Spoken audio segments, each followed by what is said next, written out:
This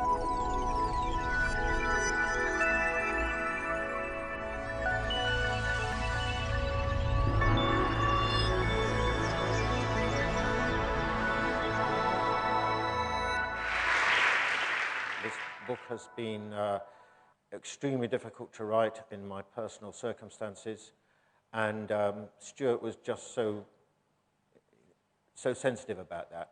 And then when the moment came to drive me on, then he drove me on like an editor should drive the author on, and one draft followed another, and I was hoping Stuart would say to me, "You've got it," but no. So sort of, I think it was 4 drafts eventually. Stuart sort of gave me a nod, and that's exactly what an editor should do, and thank you so much for everything you've done. It's been, the book would not be nearly as good as it is. Well, it wouldn't, however good, would not be what it is without you. Thank you very much. Okay, let's start here. These are Goldman Sachs GDP projections for 2025 and 2050. Concentrate on the upper chart first, because if you're not familiar with the figures, they're very dramatic. You will see, if this works, if it doesn't, then it doesn't matter. But you'll see that China is almost the same size as the United States economy not long from now, and projected to overtake the American economy in size in 2027. Cast your eye below. This is 2050, 40 years hence. That's a long time, of course. But the Chinese economy is almost twice the size of the American economy. And the Indian economy is almost as big as the American economy.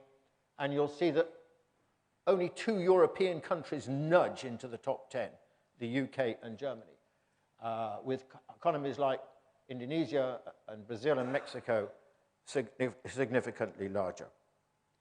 We are moving into a new and very different era in which the traditional rich world is declining and the developing world is on the rise.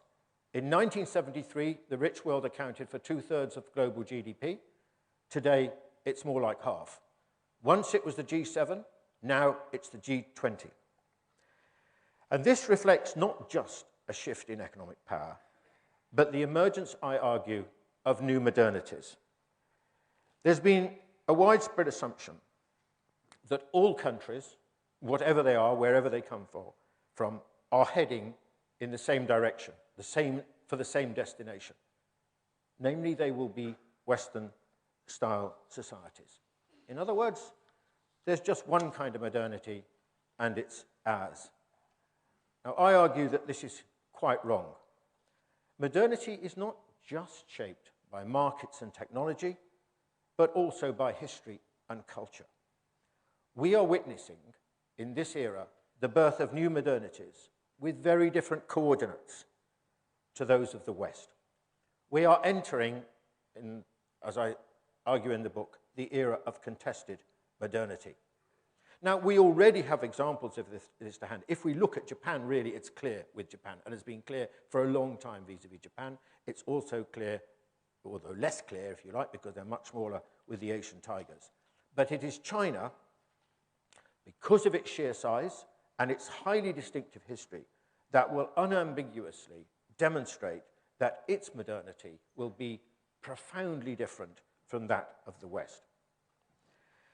Now, hitherto, the rise of China has been overwhelmingly seen in economic terms. And likewise, its impact has been really only discussed in economic terms. But I argue that its political and cultural impact will be just as great. The rise of China will transform the world as we have known it, and make it over time unfamiliar to Westerners who are habituated to regarding the world as essentially Western. Now, tonight I just want to give 4 illustrations of ways in which I think China will remain fundamentally different from the West, even becoming more different in some senses, and will thereby change the world as we know it. Firstly, civilization state. Now, for the last century, China has described itself and adapted to the norms of being a nation state. But this is not really what China is. China is the world's longest running polity, dating certainly from the Qin dynasty, 221 BC. And you'll see already the real population heartlands of China, which are situated in this eastern and central area, were united after the Warring State period. The dynasty that followed the Qin were the Han.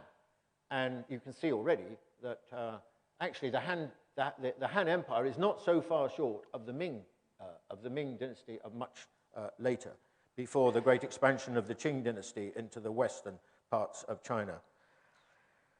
Now, until 1900, China was not a nation state. It was a civilization state. It saw itself as a civilization state. And the Chinese still essentially think of themselves not in terms of being a nation, but in terms of being a civilization. It won't be long if you talk to any Chinese, whether it's a taxi driver or some highfalutin intellectual, and they'll tell you that their civilization is 5,000 years old. And all the key characteristics that define a sense of Chineseness are civilizational rather than the last century. Confucian ethos, distinctive social relations, Guanxi, state, the nature of the state, the role of the state, the ideographic language, the very specific nature of the Chinese family, ancestral worship. All of these things are fundamental. You could add Chinese food and Chinese medicine as well. You could go on. Are all products of Chinese period of a civilization state. So the Chinese sense of identity, very different from Europe, predates being a nation state. The nation state is, if you like, the topsoil, and the geological formation is that of a civilization state. You also, in this context, must bear in mind, talking about a civilization state, the sheer scale and diversity of China. I don't know whether you can read this. I hope you can. But just two illustrations of this. Look, population scale. Each of the colored provinces, both green and blue, is as large in population as the UK, or larger. Just those four provinces colored in blue to the east are larger than the population of the United States. So this gives some idea of just the sheer scale of China, or the diversity in terms of GDP per head.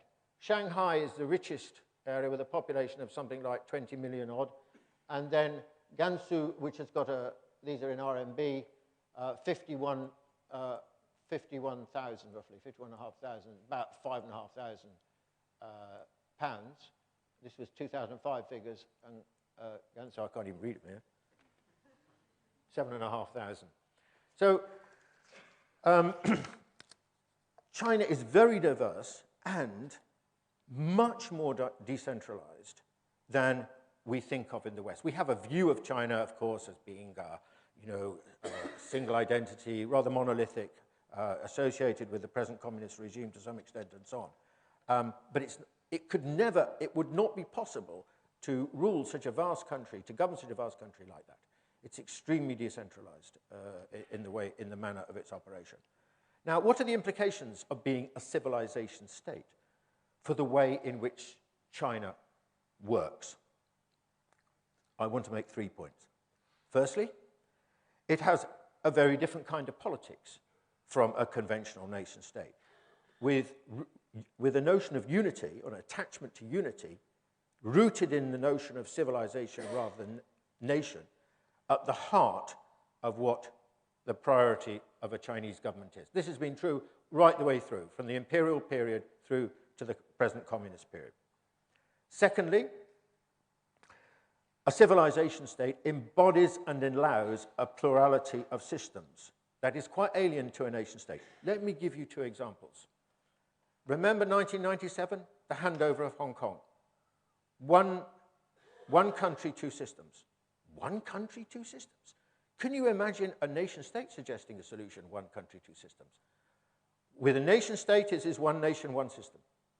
But you cannot govern a continent which is a civilization in that kind of way. There is immense diversity. Or take the 1978 reform period embarked on by Deng Xiaoping. It started with the special economic zones in Fujian province, in Guangdong, and so on. These were of huge implication. These were changing the whole way in which China was going to work. But they were introduced in a small part of the country because that is what can be achieved and needs to be done in a civilization state. And the third point I want to make in terms of the implications of being a civilization state is the way in which history is seen. History has an intimacy and a role and a relevance for the present that is extremely unusual in a nation state. Not just near history, but far history, distant history, the history of ancient dynasties. The language of a lot of contemporary discourse in China is an historical language. Again, not just for the intellectuals, but just as much for ordinary people. And that, again, I think is a characteristic of China as a civilization state. Now, I would argue that as China becomes increasingly self-confident, it will increasingly be what it feels itself to be, a civilization state rather than a nation state. And as the most powerful country in the world to be, the global state system will change profoundly as a consequence, because the top dog in the world will not be a conventional nation state, but will be a civilization state. My second example concerns the tributary state system. Now,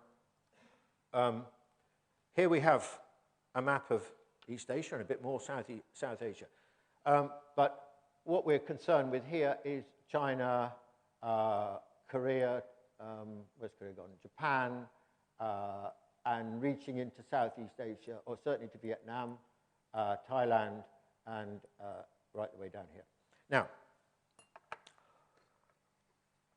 for thousands of years, literally thousands of years, this region of the world was organized into a tributary state system, at the heart of which was China.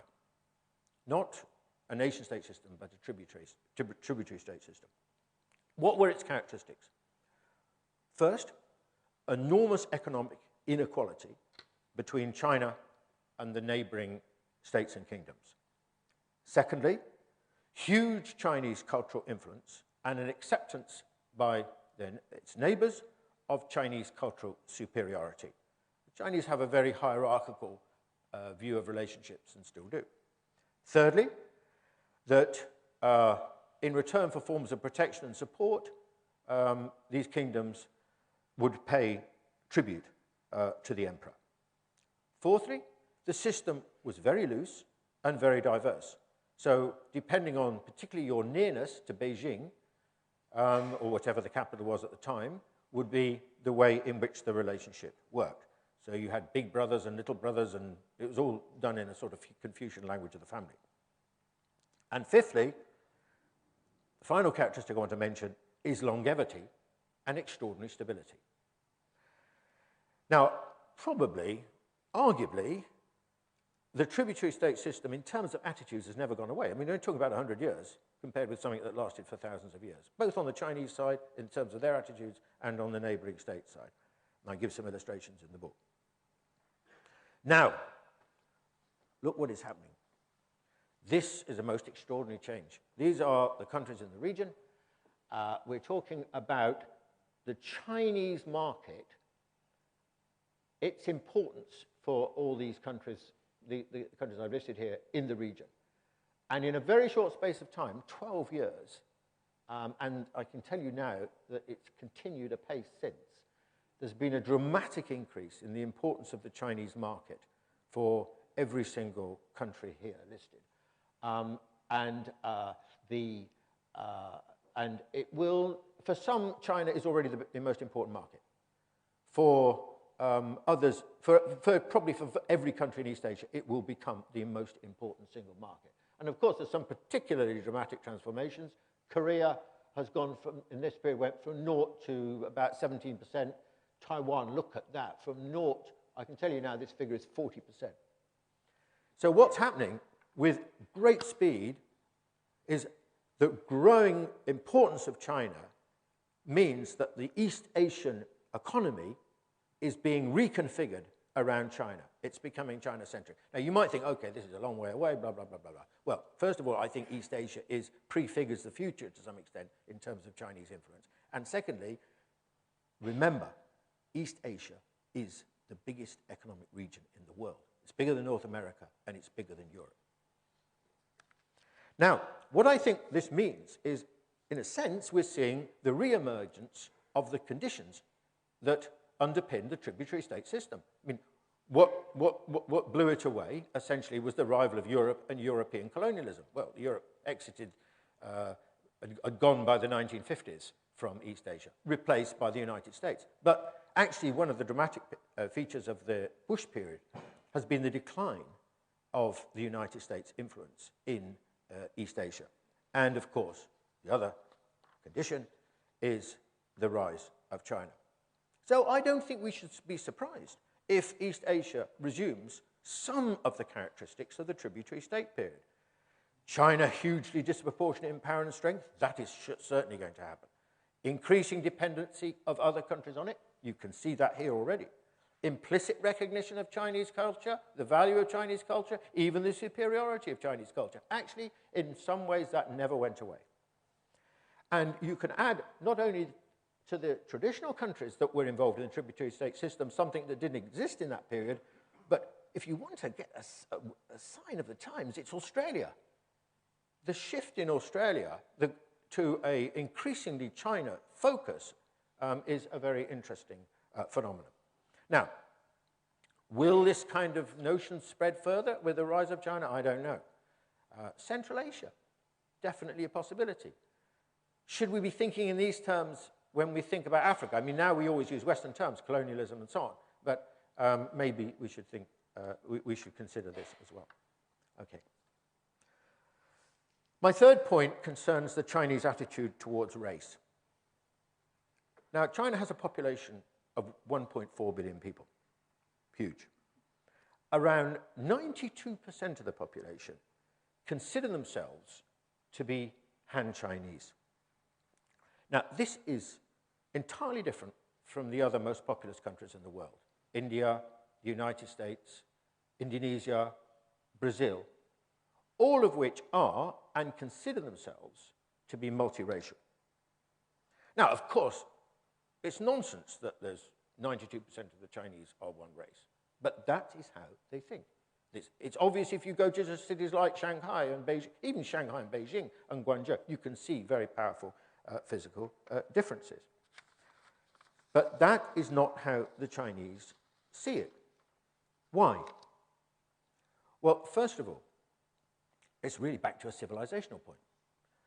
Such a long history, such a long process of mixing and melding based on incorporation, conquest, assimilation, and so on, has meant that a Chinese identity has been forged over a very, very long period of time. This is very in contrast, for example, to India, which has a much shorter history as India as we know it today. The result of this is that other identities, by the way, are much weaker compared with India, for example. Much, much weaker. The strong identity is the provinces do not have a strong identity. It's very, very different from the Indian example. Secondly, there's a widespread belief in China, as there is in Japan, by the way, in polygenism. In other words, that the Chinese are separately descended from all other branches of the human race. They do not share the view, on the whole, that all humanity is descended from Africa. The Chinese, in other words, are separately descended and therefore biologically different. Thirdly, a notion of the Chinese of the Han Chinese has long underpinned the notion of the unity of the civilization state and vice versa. And finally, but only very recently, you had, towards the end of the 19th century and the beginning of the 20th century, as the imperial regime began to break up, the arrival of a particularly kind of powerful racist way of thinking and discourse and articles and so on, which mirrored what was happening also in the West at the time. But that was much more recent, and that incidentally is when the term Han Chinese was also coined. It's a relatively recent term. Now, the result of this, I think, is that the difficulty of this for the rest of the world is that China does not recognize cultural difference.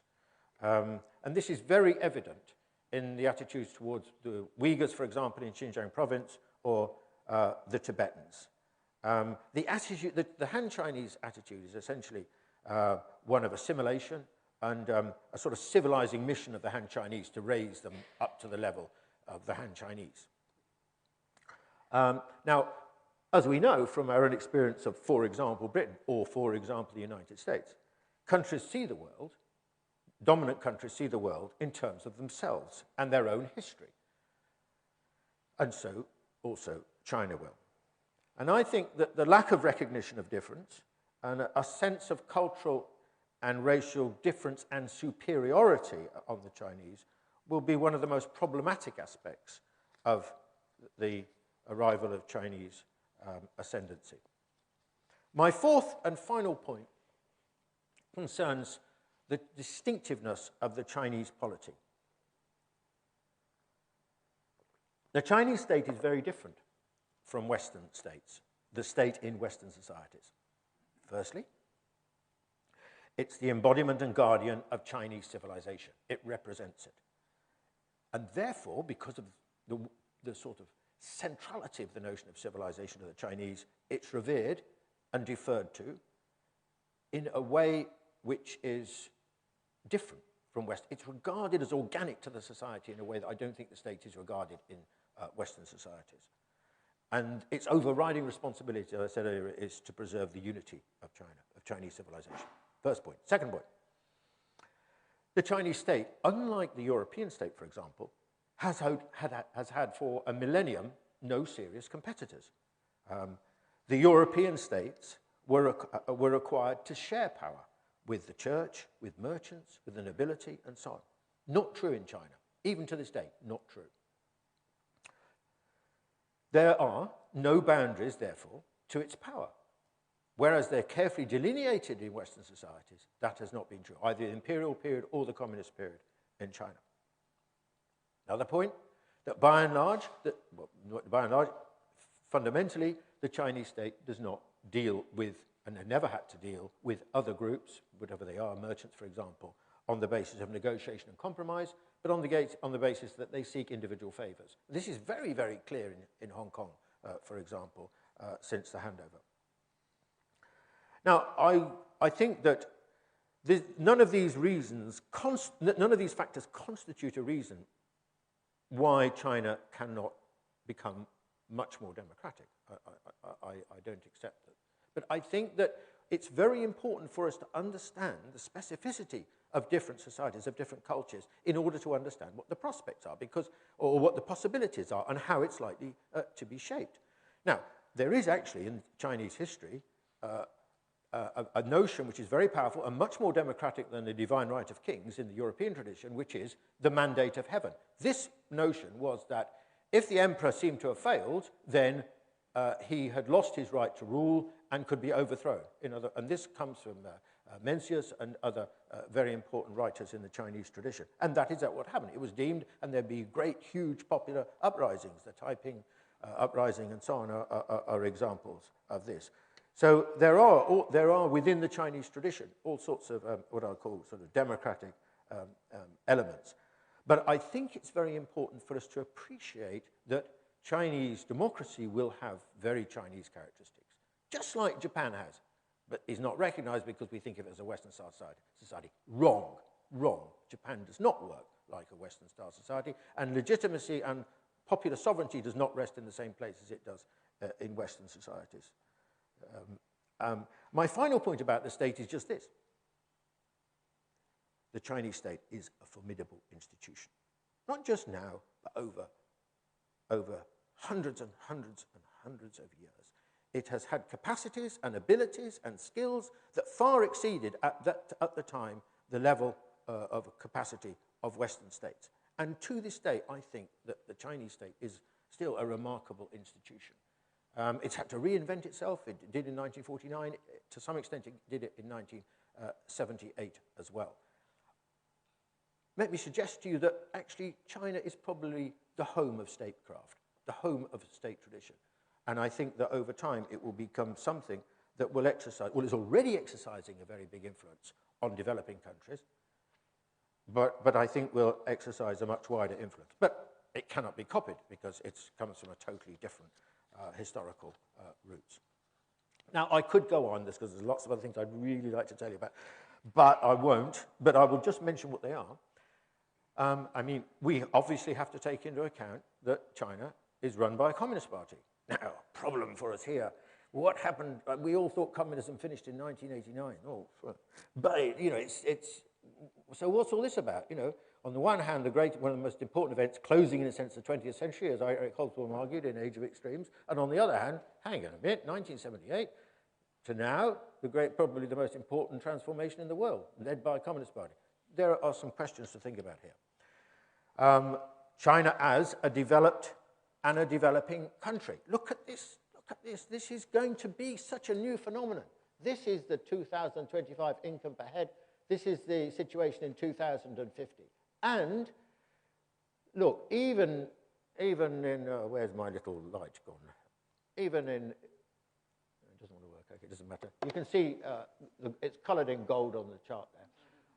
China, even in 2050, is still much, much poorer than the United States. So what does it mean? For the first time in modern history, since industrialization, the most important country in the world, the most powerful country in the world, will no longer be will no longer be both the biggest economy and also, in terms of GDP per head, the richest economy. Or what will it mean with China and India being the top dogs in the world, 38% of the world's population? What will it mean that they are on the wrong side, as far as the West was concerned, of the colonization experience? That is going to change, it seems to me, a lot. Okay. In conclusion, don't get too excited because the conclusion does last a bit.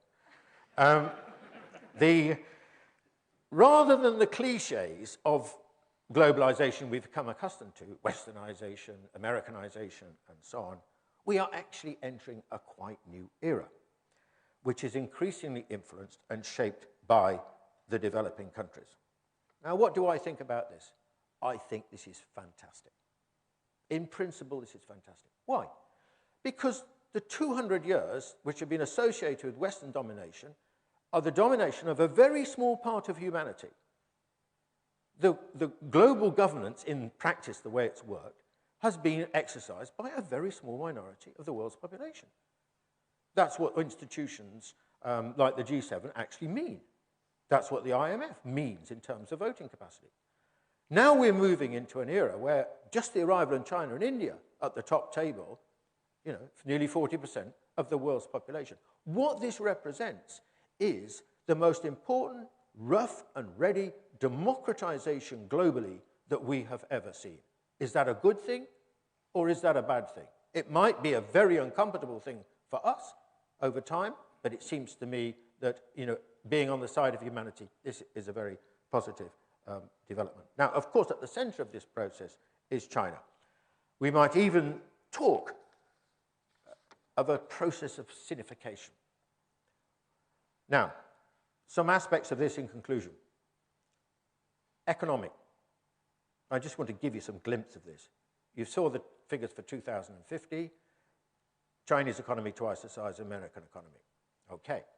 Look, June this month, latest figures on market, biggest companies in the world by market capitalization.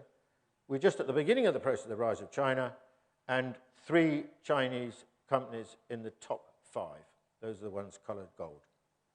Or look at the growing importance of Chinese overinvestment overseas investment. I mean, in 2002, sort of, you know, it was just $3 billion, and 2008, over 50. And Chinese overseas investment will come to absolutely dwarf American overseas investment. Most of this, by the way, now goes to East Asia. Over half goes to East Asia, followed by the developing world, and the West still only receives a very small amount. Or look at this. Okay, the IMF is one of the two great institutions of the Bretton Woods settlement of American economic hegemony and the American economic architecture for the world. And the IMF's usable resources pale into insignificance against Chinese reserves. Did you know that now Chinese loans and aid to Africa far exceeds anything dispensed by the World Bank? We are already moving into a different era, even though, you know, China's still at a relatively low level of development, but because of its scale of its population, it changed everything. Now, so that's the economic transformation. Or think about this. Beijing is probably going to be the new global capital, in effect. It'll be the new center in a way, perhaps, that New York has been for a large part of the 20th century.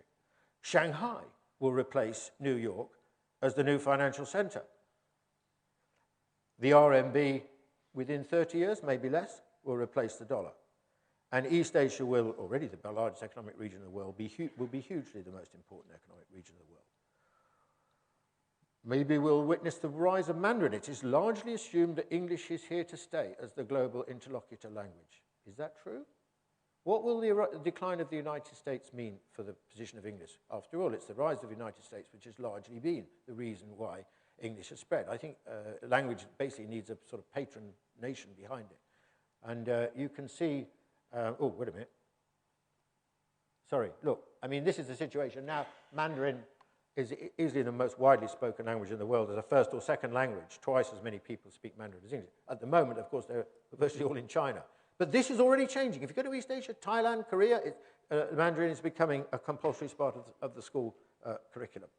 Because you know, they need to speak Mandarin because China is becoming the central factor in East Asia. We will have to get used to new geopolitical ideas and concepts, a new vocabulary, civilization state, tributary state system, intertemporal law. Oh, I didn't do that one, never mind, doesn't matter.